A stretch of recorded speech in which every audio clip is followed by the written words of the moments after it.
ассалому алайкум ва раҳматуллоҳи ва баракатуҳ. Ман як шаҳрванди ҷумҳурии Тоҷикистон, Комрон Собиров. Муроҷиати ман ба кулли мардуми Тоҷикистон. Мардуми Тоҷикистон ҳама хуб медонад, ки ҳизби Наҳзати Ислом ҳамчун як ҳизби террористӣ эълон шудааст ва мардуми Тоҷикистон ба ин ҳизб ба мисли раисони ин ҳизб ки Кабирӣ ва Муҳаммад Иқбол бовар надоранд.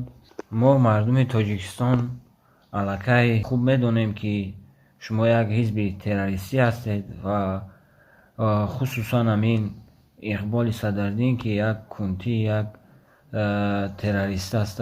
Чунин Иқбол шарм медорам, ки инчунин шаҳрванд, ки дар каналҳои ютуб ва фейсбук, дигар каналҳои интернетӣ паҳн шудааст, ки ин Иқбол як кунти аст, ки бо қумандон ғуломи афғонӣ ҳамхобагӣ мекардааст. Ин як кунти будааст, дар кулли интернетҳо паҳн шудааст.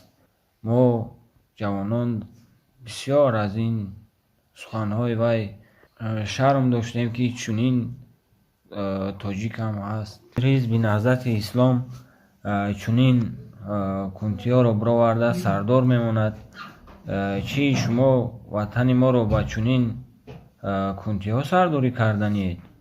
Аз мардуми Тоҷикистон эҳтиромона хоҳиш менамоям, ки ба ҳар хел кунтиҳо, ба ҳар хел касалиҳо бовар накунед, гапҳои инҳоро гӯш накунед. Ин ҳизб аз ҳамун аввал ҳизби террористӣ ва то ҳоло ҳизби террористӣ эълон шудааст. Мо мардуми Тоҷикистон ба ин ҳизб бовар надорем.